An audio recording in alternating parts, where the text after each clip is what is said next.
Good morning. मैं Mrs Sangeeta Jain सामंत आपको आज सेकेंड ईयर के होम साइंस के बच्चों को कोशिका की संरचना के बारे में बताने जा रही हूँ। इसका इंट्रोडक्शन हम इससे पहले भी दे चुके हैं। कोशिका अंग्रेज़ी शब्द सेल लैटिन भाषा के सेल्यूलर शब्द से लिया गया है, जिसका अर्थ होता है एक छोटा सा कमरा। कुछ सजीव जैसे जीवाणुओं के शरीर में एक कोशिका होती है, उन्हें एक कोशीय जीव कहते हैं, और कुछ में अनेक कोशिकाएं होती हैं जिनको हम बहुकोशीय जीव कहते हैं। सजीवों की सभी जैविक क्रियाएं कोशिकाओं के भीतर होती हैं। कोशिकाओं के भीतर ही आवश्यक आनुवांशिक सूचनाएं भी होती हैं, जिनसे कोशिका के कार्यों का नियंत्रण होता है तथा सूचनाएं अगली पीढ़ी की कोशिकाओं में स्थानांतरित होती हैं।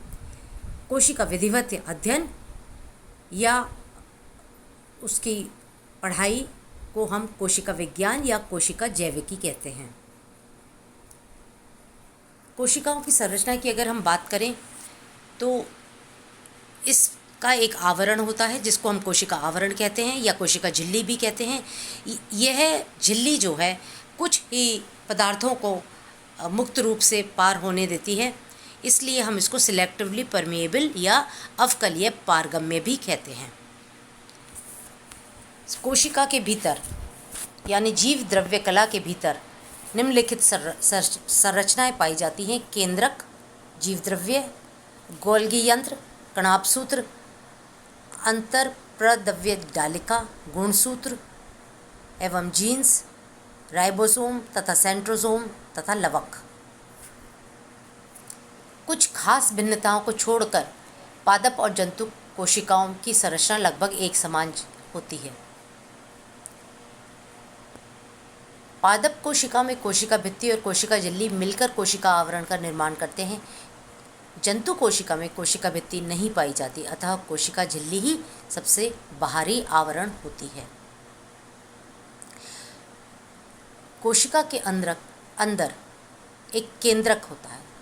यह गोल एवं सघन रचना है। इसको कोशिका का मस्तिष्क भी कहा जाता है। जिस प्रकार शरीर के सारे क्रियाओं का नियंत्रण मस्तिष्क करता है, उसी प्रकार से कोशिका के सारे कार्यों का नियंत्रण केंद्रक द्वारा होता है। हर कोशिका में सामान्यतः एक ही केंद्रक होता है, किंतु कभी कभी एक से ज़्यादा केंद्रक भी होते हैं। जब कोशिका विभाजित होती है तब इसका भी विभाजन हो जाता है। केंद्रक कोशिका के भीतर एक तरल पदार्थ यानी कोशिका द्रव्य होता है। उसमें केंद्रक प्रायः तैरता रहता है। इसका कोई निश्चित स्थान नहीं होता। केंद्रक के भीतर केंद्रक रस, केंद्रिका तथा पित्रसूत पाए जाते हैं। केंद्रक के आवरण को केंद्रक कला या न्यूक्लियर मेम्ब्रेन कहते हैं। केंद्रक के अंदर केंद्रिका होती है। प्रत्येक केंद्रक में एक से अधिक केंद्रिकाएं पाई जाती हैं। कोशिका विभाजन कुछ विशेष अवस्था में केंद्रिका लुप्त हो जाती है, किंतु बाद में पुनः प्रकट हो जाती है। केंद्रिका के भीतर आरएनए राइबो न्यूक्लिक अम्ल तथा कुछ विशेष प्रकार के एंजाइम अधिक मात्रा में पाए जाते हैं। केंद्रिका सूत्रण या सूत्री विभाजन में ये सब महत्वपूर्ण भूमिका अदा करते हैं। जीव द्रव्य ये गाढ़ा तरल पदार्थ है जो स्थान विशेष पर विशेष नामों द्वारा जाना जाता है, जैसे द्रव्य कला तथा केंद्रक के मध्यवर्ती स्थान में पाए जाने वाले जीव द्रव्य को कोशिका द्रव्य और केंद्रक झिल्ली के भीतर पाए जाने वाले जीव द्रव्य को केंद्रक द्रव्य कहते हैं। कोशिका का यह भाग अत्यंत चैतन्य और कोशिका की समस्त जीव प्रक्रियाओं का केंद्र होता है। जीव द्रव्य का निर्माण कार्बन, हाइड्रोजन, ऑक्सीजन तथा अन्य कार्बनिक तथा अकार्बनिक पदार्थों द्वारा होता है। इसमें जल की मात्रा लगभग 80%, प्रोटीन की 15%, वसा की 3% तथा कार्बोहाइड्रेट की 1% होती है और अकार्बनिक लवण की 1 होती है। जीव द्रव्यों के कई प्रकार होते हैं, जैसे कोलॉइड जीव द्रव्य का निर्माण कार्बन, हाइड्रोजन तथा अनेक कार्बनिक तथा अकार्बनिक पदार्थों द्वारा होता है। गोल्गी यंत्र इसकी खोज 1898 में गोल्गी खोजकर्ता ने की थी। इसमें 3 तत्वों द्वारा ये बना हुआ होता है: सपाट कोश, बड़ी बड़ी रिक्तिकाएं तथा आशय। और यह एक प्रकार के जाल जैसा दिखाई देता है। इसका मुख्य कार्य कोशिकीय स्रवण, प्रोटीन, वसा का भंडारण होता है। कणाभ सूत्र, ये कणिका या शलाकाओं की आकृति वाले होते हैं। ये अंगक कोशिका द्रव्य में स्थित होते हैं। इनकी संख्या विभिन्न जंतुओं में 5 लाख तक हो सकती है। इनका आकार आधा माइक्रोन से लेकर 2 माइक्रोन के बीच होता है। इन्हें कोशिका का पावर प्लांट भी कहा जाता है, क्योंकि इनसे आवश्यक ऊर्जा की आपूर्ति होती रहती है। अंतःप्रद्रव्य जालिका, एंडोप्लाज्मिक रेटिकुलम, यह जालिका कोशिका द्रव्य में आशयों और नलिकाओं के रूप में फैली रहती है।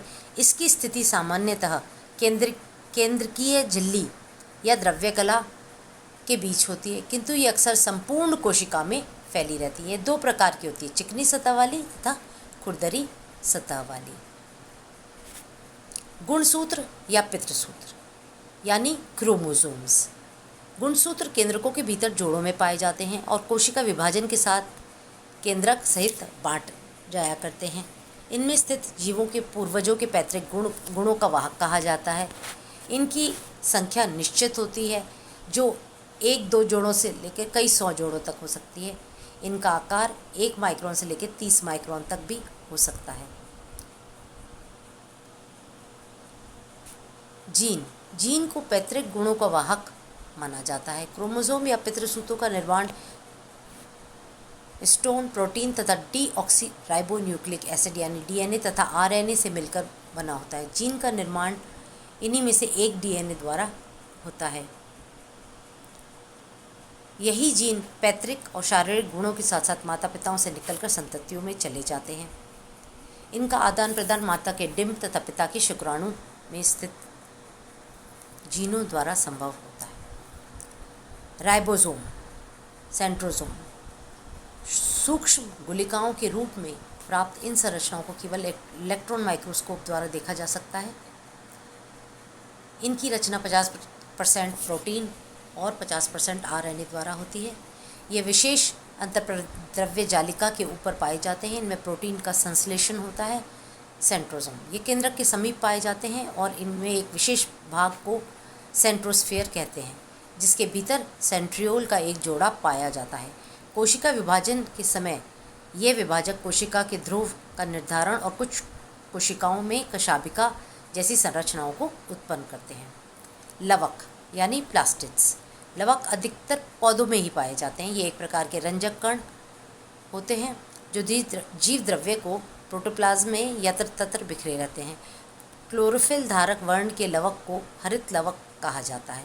इसी के कारण वृक्षों में हरापन दिखाई देता है। क्लोरोफिल के कारण पेड़ पौधे प्रकाश संश्लेषण कर पाते हैं। कुछ वैज्ञानिकों के मतानुसार लवक कोशिका द्रव्य वंशानुगति के रूप में कोशिका विभाजन के समय संतति कोशिकाओं में सीधे सीधे स्थानांतरित हो जाते हैं। धन्यवाद।